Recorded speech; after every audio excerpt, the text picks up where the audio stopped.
Welcome back. It's still Wake Up Nigeria. Now, the need for family planning can never be overemphasized. Joining us this morning to talk about the socio-economic benefits of family planning is Doctor in the house, Adinike Jagun. Now, she's a medical doctor and public health expert with over 10 years of experience working on health development projects related to maternal, newborn, and child health. You're very welcome to the studio. Thank you. Happy to be here. All right. So I know you've talked about this at length. I've read some of your articles and so much work you've done.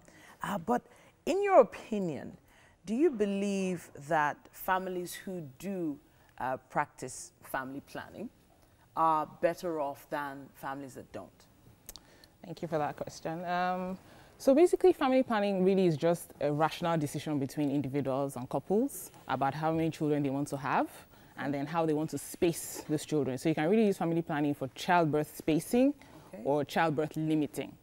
Now, a lot of research has gone into looking at what are the health benefits of family planning, how does it affect the economy, the society. And so they found out that couples or women who have a lot more children tend to be unhealthier in terms of health issues, maybe post-delivery, they don't get enough time to rest between one child and the other, they are breastfeeding and they are pregnant again, and all that cycle going back and forth affects their health.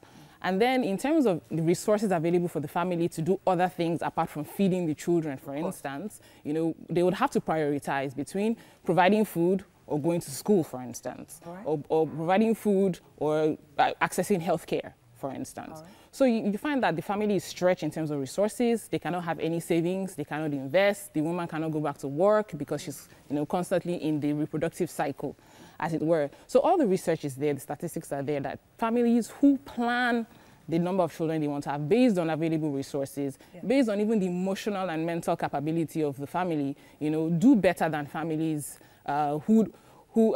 families who actually who don't do family planning. So the couples who actually practice family planning tend to do better in terms of socioeconomic development. They can move out of poverty.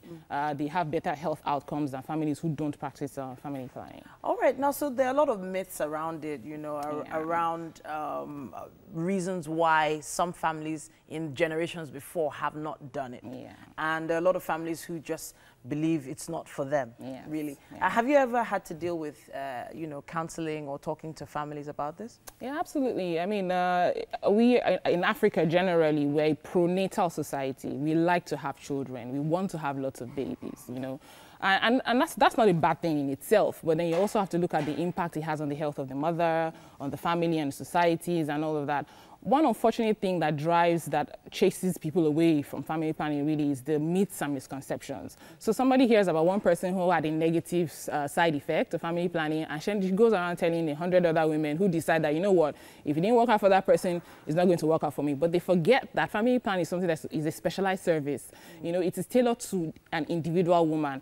What makes me different from you, you know, it's a doctor that will be able to understand, or a health practitioner that will be able to say, okay, you know what, why don't you go for this method and let her go for another method? What works for you might not work for me. So one thing that myths and misconceptions do is that it just spreads a lot of rumors about side effects. I personally am using a modern family planning contraceptive method. I'm perfectly happy with it. I can go back to work. I can support my family, you know. And so if someone asks me, you know, they will think, oh, you know, if she can do it and she's great, then maybe I should try it too. So we need more of that positive conversation around family planning. It has really helped a lot of women, you know, to have better lives and more productive lives. More families, you know, are doing better because of it. So less attention to the negativity around it and more to the positive side of using family planning. So it's really just about who is telling the story, really, about family planning. I'm really happy you said the word story here. Because there are some stories that you hear and you're wondering, how did they come about this really weird story, and how did they get this far from point A to point B where they just decide, you know what, I'm not going for it. I like the fact that you also said that you have a family planning method in place right now. I do myself, you know, and I've had to in turn actually counsel some women in my industry about it. But what about contraceptives in general? Are there any new innovations that have just hit the market?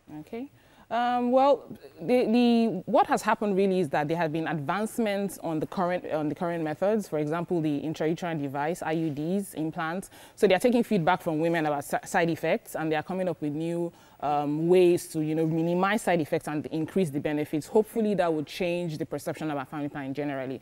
But one really interesting innovation now is that we are coming for the men. Yes, we are. Yeah. We're coming for the men. So there's new innovations for men. Yes, absolutely. I want to hear this. Yeah. Part. So we are having there's clinical trials going on for a pill for men.